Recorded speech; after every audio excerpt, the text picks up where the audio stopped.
writers, you're listening to the Kobo Writing Life podcast, where we bring you insights and inspiration for growing your self-publishing business. We're your hosts. I'm Rachel, Author Engagement Manager for Kobo Writing Life. And I'm Tara, Director for Kobo Writing Life. This week on the podcast, we chatted with Noreen Nanja, who is a Toronto-based contemporary romance writer, a second-generation immigrant from the Indian diaspora. Noreen's writing explores themes of identity, race, and belonging, wrapped in stories of romantic and familial love. It's always so much fun to be able to chat with a debut author about their publishing experience, and talking with Noreen was no exception. She walked us through her path to becoming a romance author and the romance novels that she has read that inspired her. She told us about her debut novel, The Summers Between Us, and how she tackled writing her characters and story across two timelines. And she explained how she balanced the light-hearted romance in her novel with the more serious themes of family dynamics, illness, and the feelings of being a member of an immigrant diaspora in a city like Toronto. It was a really fun and lovely conversation, and we hope you enjoy. We are joined today by debut author Noreen Nanja. Noreen, thank you so much for taking the time to chat with us today. Thank you so much for having me. To kick things off, can you tell our listeners a little bit about yourself and how you got into the craft of writing? Yeah, so I'm Noreen Nanja, and I'm the author of The Summers Between Us. And I got into the craft of writing, I think, by being, in general, just a long-time reader. So growing up, I was a huge reader back from when I was in elementary school and obviously until now as an adult. And I always used to think, wouldn't it be nice if I'd be able to write one of these books, one of these books that I loved so much. And so, as a kid, I dabbled in some light Meg Cabot fan fiction that never really became anything, and had a couple of initial starts at writing a book, but never was actually able to kind of complete things. And during the pandemic is when I decided to actually sit down and write a book. And I was going to write it just for me. So my previous attempts had been about main characters that didn't necessarily share my own identities. And I just wanted to write something that I would relate to, and something that, growing up, I wish I had been able to read. And that's kind of how The Summers Between Us came into existence, and kind of how I started off my journey as more of an author. Love hearing about positive things that came out of that time. People that used their time better than watching 14 seasons of The Real Housewives, as I did. But that is great that you were able to write your book. And was it always romance that you wanted to write, or did you dabble in other things when you were trying beforehand, or was romance really where your passion lived?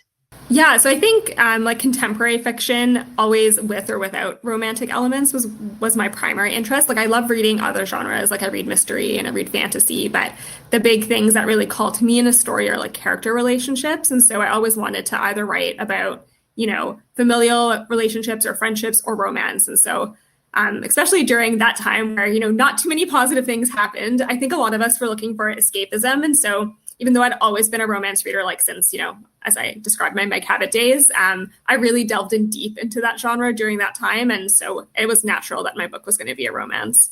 So speaking of your book, what a segue. Your debut novel, The Summers Between Us, came out just a little while ago. Can you tell our listeners a little bit about the book and what it's about?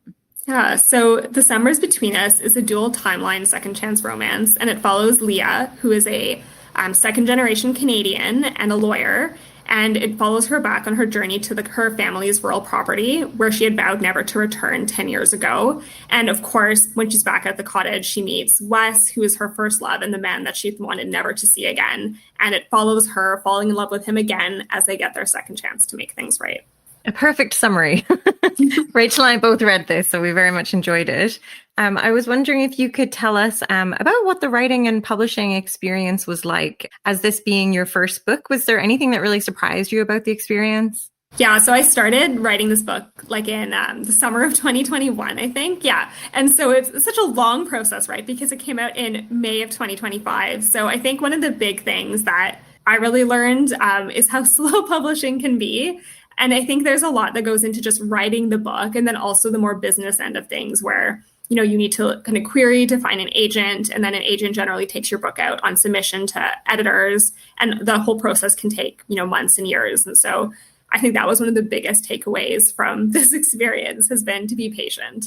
That's funny because to me, 2021 was yesterday because I'm still in this weird time moment. But when you put it like that, when you started writing and then getting your book into the hands of other readers, that is sort of a little bit of a long time, and it's good advice to be patient when you're going that route. Yeah, and I think even just being patient, like in the beginning, like when I first started writing this book, I was not expecting to publish it. And so a lot of it was like a learning journey of even how to write a book and how to create like story structure, character arcs. And there was lots of times where I was very like impatient with myself and very frustrated. And in hindsight, like obviously like you're going to feel those emotions because it's hard, but I was glad that I also had some patience to go back and revise and to think and to get feedback. And I think without that, you can't really have a story can't really take legs, right? Because you need all pieces for it to all come together. But all those things take time, at least for most people, and definitely for me. Well, I'm curious because you mentioned when you started writing this book, it was just for you. It was, a pandemic project during a dark time of 14 seasons of Housewives, Tara. That's so many seasons. Not that I did anything productive. That was only one city. I'm just going to stop talking about it now. But I'm curious, at what point did you think, okay, like maybe this story should be shared? Maybe I will kind of start looking for an agent, start looking to get this published? Yeah, so I started thinking about, maybe I should get this published probably after I'd gone through a couple of drafts of it. And I decided to start applying for mentorship programs to see if I could, like revise it to the next level. Like I had gotten feedback from my like friends and my partner, but I knew it wasn't quite there yet. So this was back in the era where Pitch Wars still existed. So I didn't get into Pitch Wars or some of the other mentorship programs, but I was able to get into a program called The Word is Diversity Editor-Writer Program. And I was paired with an editor who works for Berkeley Romance, and she gave me really good insight into like how to like write like more character-driven story. And so I did a big revision based off of her notes. And it was kind of because of that revision that my story was really in a place where it could be queried and it could be potentially published. Obviously, once you get an offer, you still have to go through a lot of edits, but it was in a place where I think a vision was more clear. And what was it like receiving feedback like that for the first time when you go from, writing fan fiction, writing for yourself, to having somebody who is not a close friend and doesn't necessarily need to coddle you as much? What was it like receiving that feedback? So I think for me, I was expecting the feedback to be worse in some ways than it was. And the feedback was very thorough. And it was, I had to make big changes. But I feel like I'm the type of person who throws things out a lot. And so I was like, oh, okay, great. This is trash. Let's throw it out again. And I actually had to be told to like stop and to look more at the pieces of it and think more about things in a more structured approach. So I think it's hard when you receive feedback because obviously we all want to be told that we're geniuses and we're sparkling stars and here's your A+. But I actually really liked it because I knew that it was trash, or that's how I felt at least. So having somebody tell me how to make it better and like their ideas to make it better actually felt very empowering, after the initial like spiral. So I think it was actually a lot of fun to get to do that. That's nice that you found the fun in the feedback. That's because I think it's a real skill to be able to not take it personally and just take it constructively, especially around, you're killing your darlings off. So that's kind of cool. We've talked a little bit about your sort of kind of background in romance and why you chose to write romance. But I really liked that The Summer Between Us has two main characters who read some bodice ripping romances to one another throughout the book. So I wanted to know if they were inspired by real books, which ones were they? And have you got some of your favorites? Oh, 100%. So I totally delved into some of those bodice rippers, maybe a little bit too early, but they were absolutely inspiration. So growing up, I obviously was like into my Cabot. And so I ventured into her Patricia Cabot books a bit early. And then from there, it was natural that I springboarded to like Lisa Kleypas and Julia Quinn. And so some of the books that are referenced there are actual books by Julia Quinn and Lisa Kleypas and Laura Lee Girk, I think is how you pronounce her name. So they're real. And again, the magic is one of my favorites from that time. And so I had to insert that in there. If people who've read Lisa Kleypas can probably find her in the text messages between Leah and Wes. I loved it as a little sort of character aside between them that they shared this with the romance book reading back and forth. And I was wondering, as the writer, whether or not you got stuck down a tangent and put your writing aside because now you're actually 20 romance books deep in quote unquote research. Yeah, so I totally, I was researching all of my old favorite romance books and I reread most of them actually because I own a lot of them still. And so I went into a bit of a deep dive, finding the perfect ones for those moments, maybe a bit too deep of a dive. But I hope that way those Easter eggs for Lisa Kleypas and Julia Quinn readers will shine more because I really thought about them. I love that. And I think your passion and love for those books really shines through. And I thought it was such a cute way to have these two characters kind of flirt with one another without actually having to use their own words by like reading these increasingly steamy passages to one another. It was very sweet. I was just like, as a teenager, you're just so awkward, right? And I was like, if you loved romance books, like, wouldn't this be like a teenage girl's dream? Like, it totally would have been mine. I also loved that it was like somebody's grandmother's books as well, but nobody had thrown them away because they're just like those books that everyone is reading that are just in the bookshelf constantly. Like, we just pretend that nobody's reading them. It's just grandma's books, but let's be honest here. I'd love to kind of talk about the setting of the book a little bit because The Summers Between Us is so very Canadian. You're bouncing between downtown Toronto to cottage country in northern Ontario, but it also features characters of color and explores the themes of diaspora and identity, which is also a very Canadian topic. So I'm curious if you can talk a little bit about the setting and the diaspora that's featured in the book and how they kind of interweave with one another.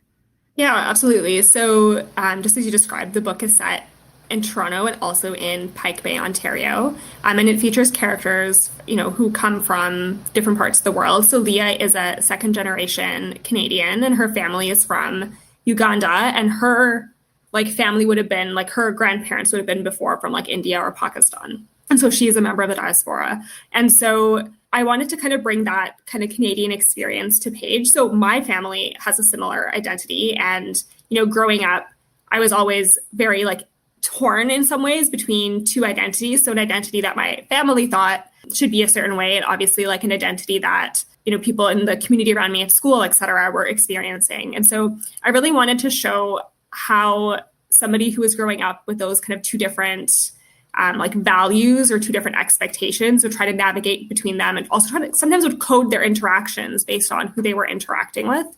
And while I'm not originally from Ontario, I've lived in Toronto now for about around 10 years. And my partner's family actually owns a cottage in Pike Bay. And that was where I got the initial inspiration. But from my own experiences, I grew up in rural British Columbia. And then I lived in Edmonton, where my family actually worked rurally. And so I had a lot of exposure to being, a woman of color in rural Canadian settings. And so I really wanted to bring some of that experience in, where you feel like you're part of the community, but there's also pieces of you that are obviously visibly different. How might you navigate that and how might you experience it? So that's kind of where Leah came from. So she lives in Toronto, where I think is a place where being somebody who is diverse is pretty commonplace, right? And I wanted her to have that experience of what that might feel like to be that fish out of water in some ways, but also to find somebody who she really connects with, right? And just how I think a lot of Canadians, and sometimes Canadians like myself who are second generation Canadians, we connect very strongly with the Canadian experience, right? It is its own identity. And I just wanted to kind of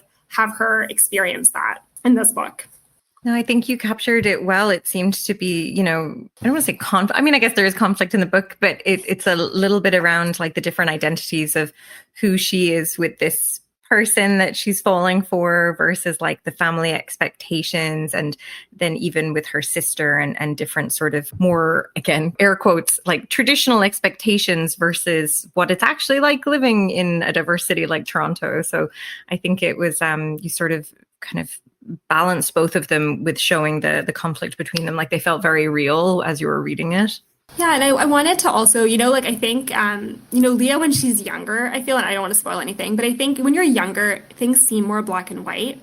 When you're growing up, you see, oh, my parents feel this way, so they must be right, or oh, I have to be sneaky about it because if I do something, it actually means I'm doing something bad or doing something wrong. And I really wanted her journey as an adult to kind of be to experience more of that nuance. So, I think that's part of why I wanted to do the storyline with her cousin. I wanted her to be able to start to see that gray and how to navigate those different experiences and how to navigate, growing up, how seeing CG grow up and navigating her own expectations kind of gives Leah some opportunity to reflect on her own upbringing and her own mistakes and how to give grace to herself, but also to her parents.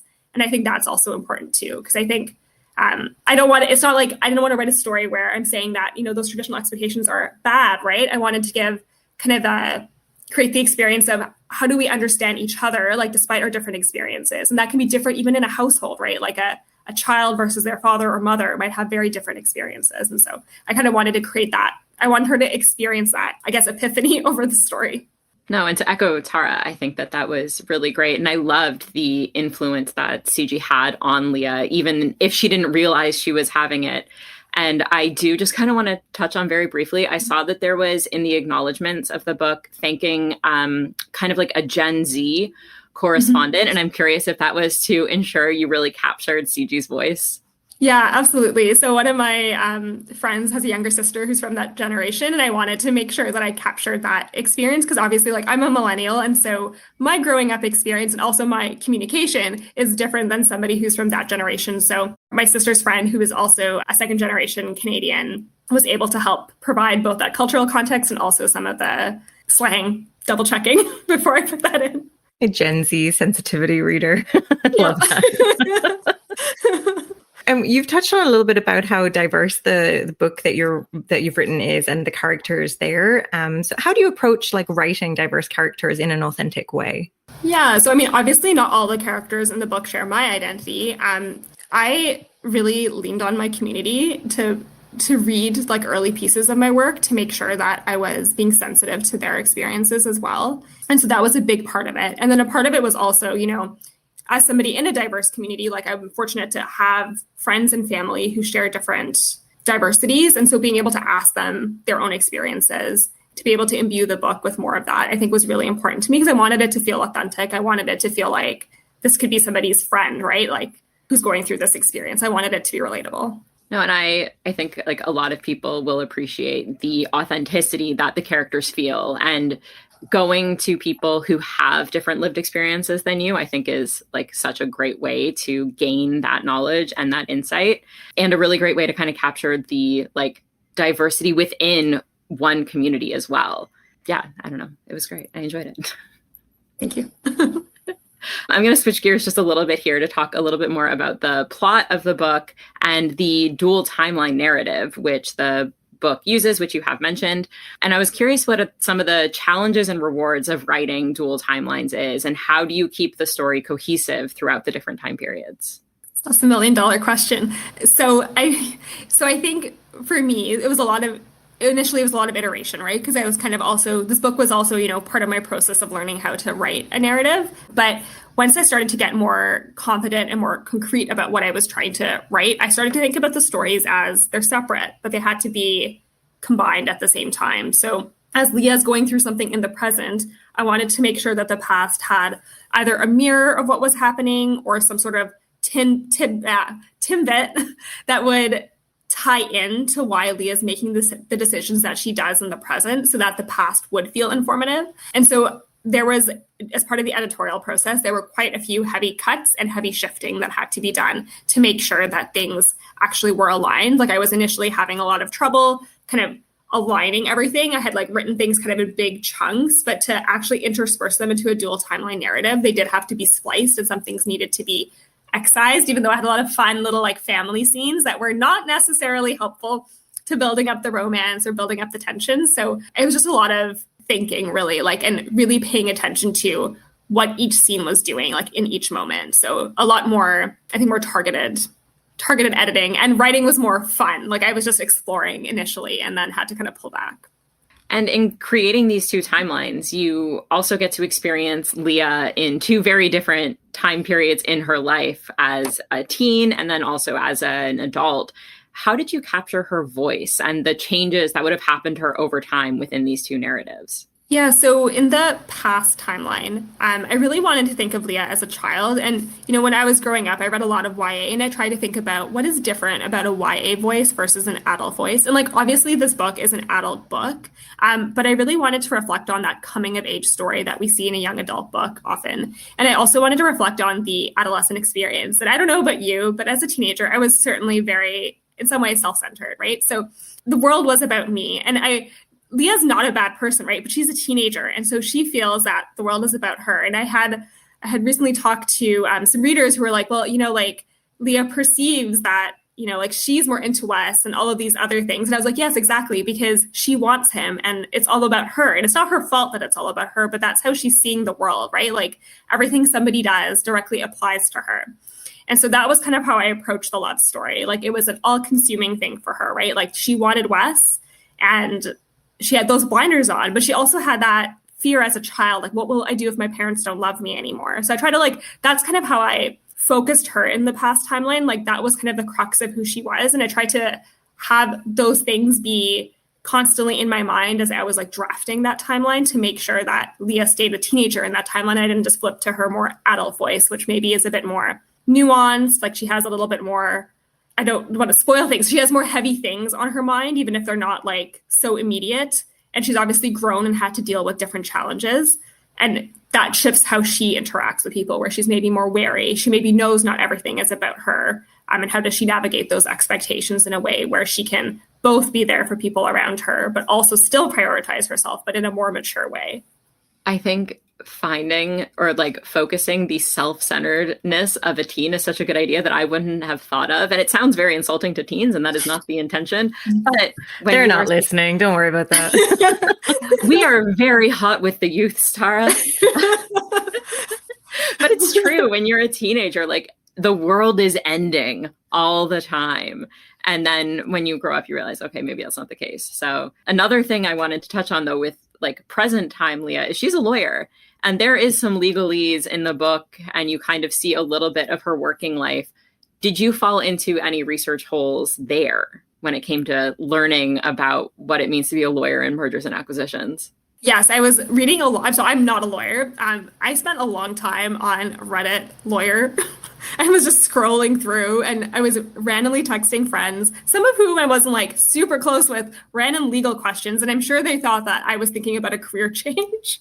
So yeah, I definitely delved into some loopholes, but I think it was some rabbit holes, but I think it was worth it because my editor, I think one of her family members is a lawyer. And she was like, I asked my brother how, like, was this accurate? And he said, yes. And so I'm going to take that as a success. But I spent hours going down some random websites. Like it was an ordeal. Maybe I should go into law.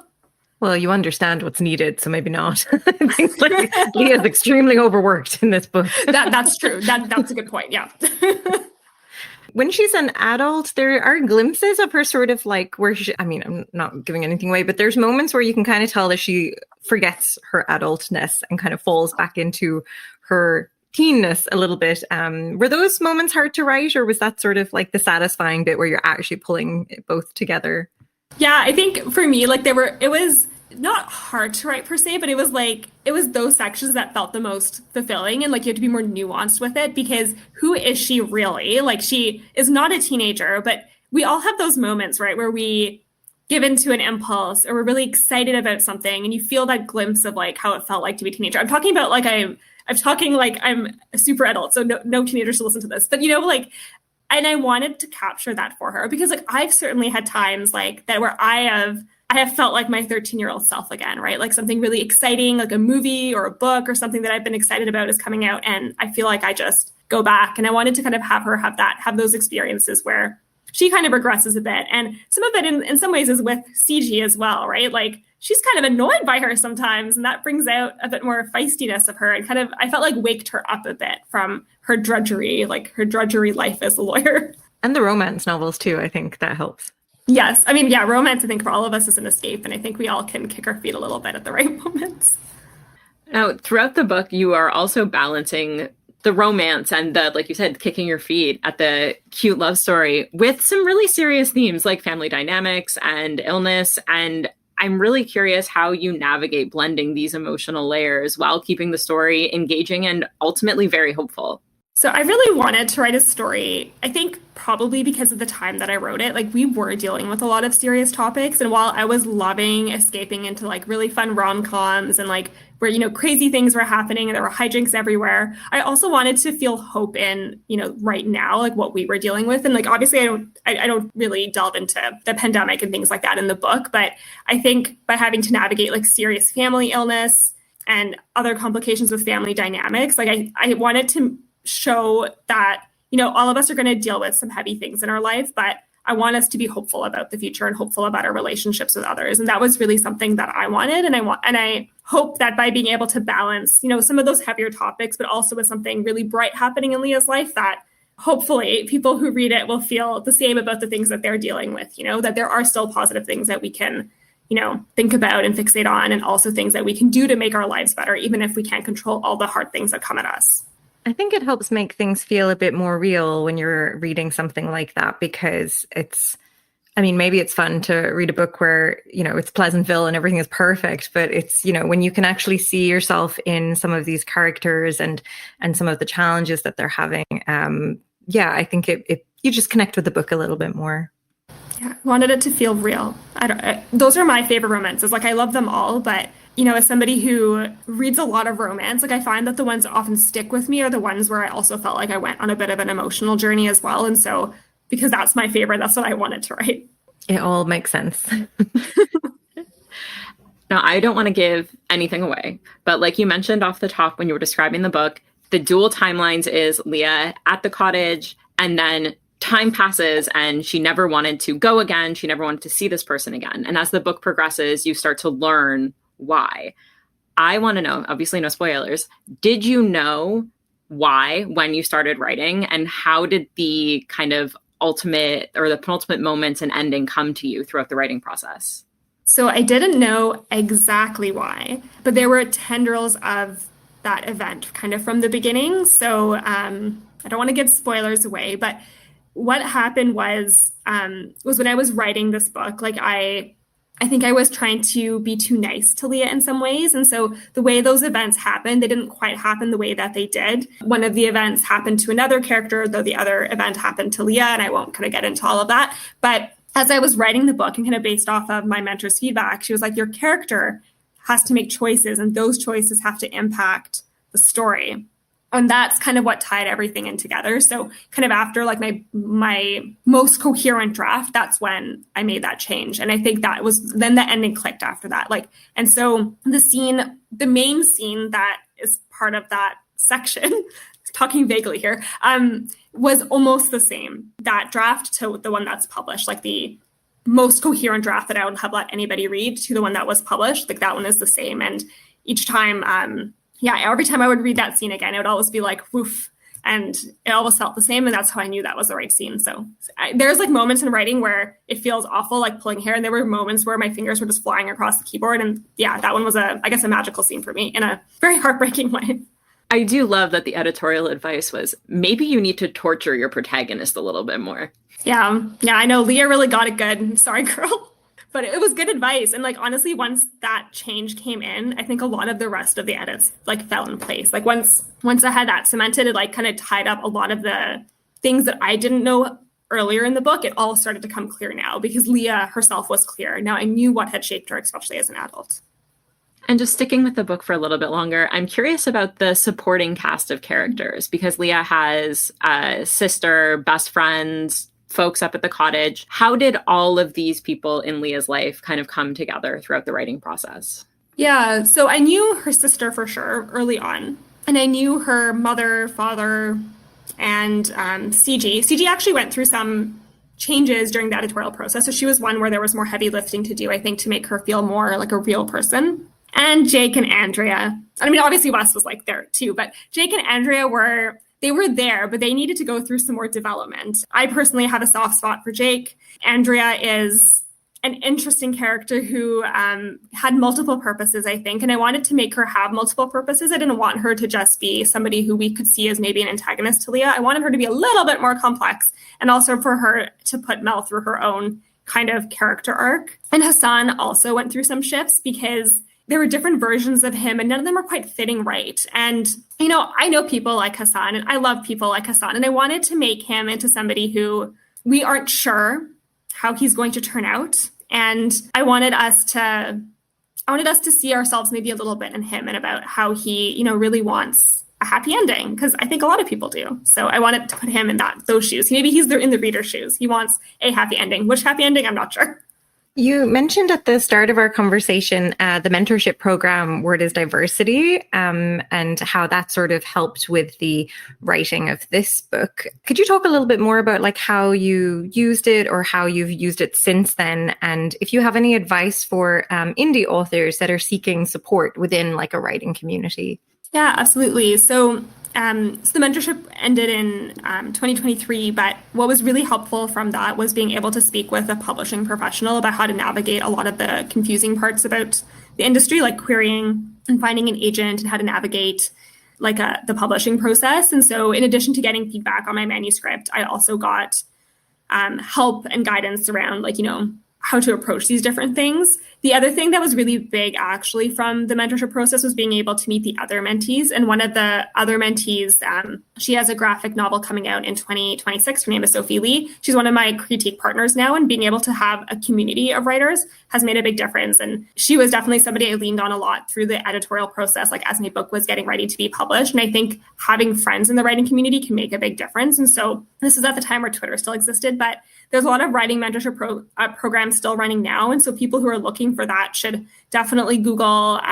One of them that I'm mentoring in this year is called Smooch Pit. It's for romance writers. So if you Google that, you'll be able to apply to different mentee or mentors, and they're all published or agented writers who are giving back. And so I think that can be really helpful. And kind of through these different connections that you meet through having a mentor or reaching out to other aspiring authors, I think you can make a lot of progress also just in your writing because you have a community and you have people you can get feedback from that you trust. What a great name.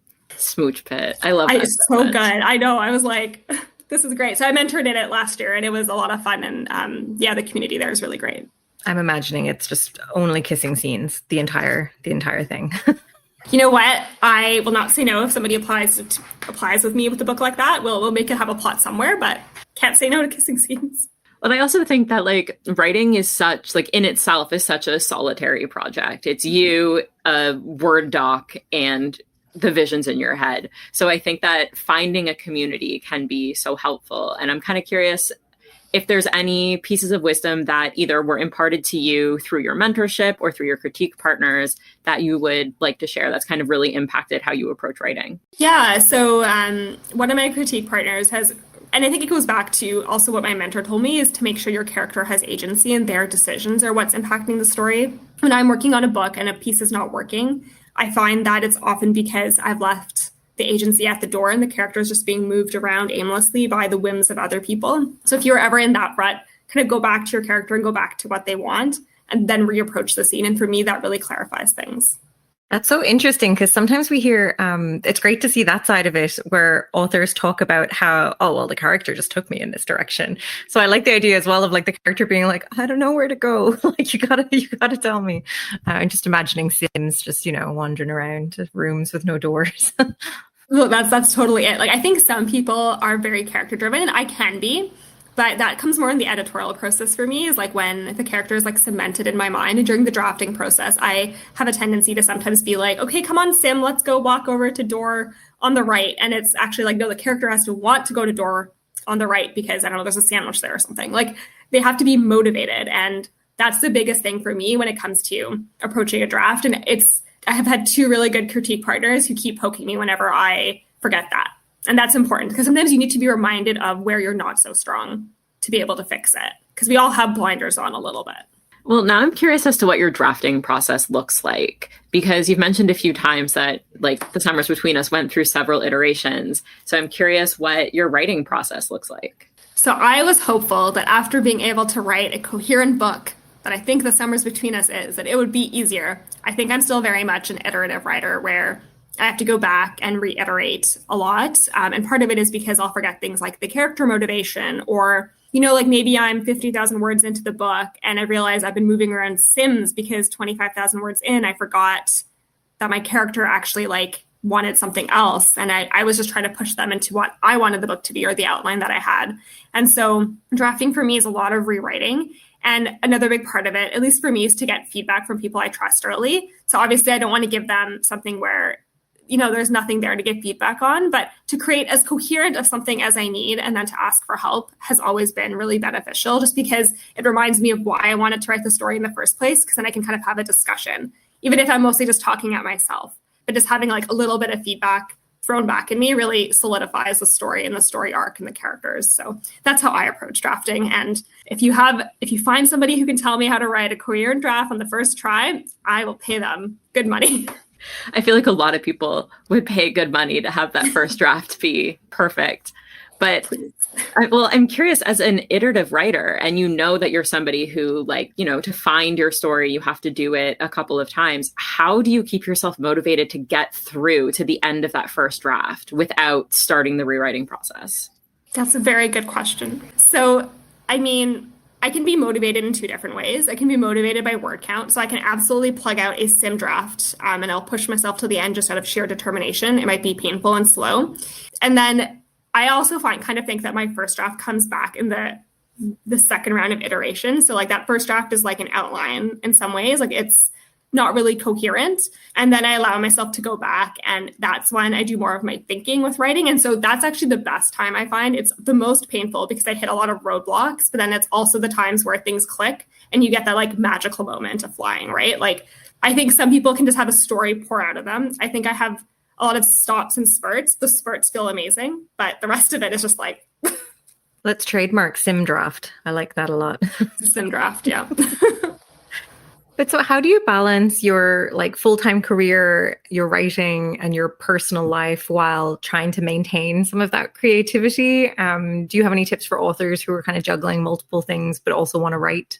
I think it's about carving out time. So I think when you're on a deadline, then, personal life and fun stuff kind of fly out the window. But I think if you're in a place where you're doing it more as a creative outlet, or you're kind of at a stage where you're pre-having any like contractual deadlines, I think it's about parsing out time that is reasonable in your schedule. So for some people that might be waking up in the morning. There's a 5 a.m. writers club that I wish I had the gumption to join, but I don't. But some people will wake up at 5 a.m. and they'll write from like 5 to 6, and then it's done and out of their day. And then I know other people will sometimes just carve out 15 minutes during their lunch break, or like maybe on the weekend they have their spouse take the kids and then go to a coffee shop for a couple hours. And I think it's just about making it fit into your life, because otherwise you'll get burnt out and it won't feel as joyful. And then if you have deadlines, I think, then it becomes work. It doesn't mean it's not fun. Like I like my job. But then sometimes you need to carve out realistic time in your schedule and accept that maybe you'll catch up on laundry later. Waking up at 5 a.m. to write. People who can do that, that's wild. Some people are amazing and I want them to rub off on me, but I cannot do that. Not yet, at least. Maybe one day I'll get back to you. Well, you've kind of alluded to the fact that you are working on something. So I'm curious if you can drop any hints as to what you are working on next. So I can't say too much right now. I will say that there will be elements of Toronto in there, but we'll be going somewhere outside of Canada for a portion of it. And it might not be a summer book, but we'll see. I love it. And just looking at the Summers Between Us, do you have any desire to delve back into that universe and to explore any of the characters, side characters, or settings within that book again? So I would love to go back to Pike Bay one day. I've had people ask me about Jake and Hassan, and I both think they could both have some beautiful stories. So we'll see, maybe down the line. Nobody's asked about Andrea? I actually have a soft spot for Andrea, and I feel like people feel very strongly about her. And I think she could be redeemed personally, but I can also see why people have emotions about what she does in the book. So yeah, I don't know. I would not be opposed. Yeah. She was not my favorite. No, she was written so well, but I was just like, lady, get out of my page. I know. So, we'll see for Andrea. Maybe I'll get some more calls for that, and then I'll think about it some more. But you'll convince me. You'll be like, this is the book. And I'll be, okay, right. Yeah, no, I forgot I didn't like that lady. We'll see. So where can listeners find you online? Yeah, so I'm on Instagram at Noreen Nanja Writes, and I also have a website at noreennanja.com, and there's a link to my Substack on my website if you want to sign up for my very irregular newsletter. Awesome. Thanks so much for joining us. It's been really lovely to chat with you today. And thank you so much for having me. Thank you for listening to the Kobo Writing Life podcast. If you're interested in picking up Noreen's books, we will include links in our show notes. If you're enjoying this podcast, please be sure to rate, review, and subscribe. And if you're looking for more tips on growing your self-publishing business, you can find us on social. We are at Kobo Writing Life on Facebook, Twitter, Instagram, Threads, and Blue Sky. This episode was hosted by Tara Kremen and Rachel Wharton, with production by Terrence Abrahams. Editing is provided by Kelly Robotham. Our theme music is composed by Tearjerker, and a huge thanks to Noreen for being our guest. If you're ready to start your publishing journey, sign up today at kobo.com/writinglife. Until next time, happy writing.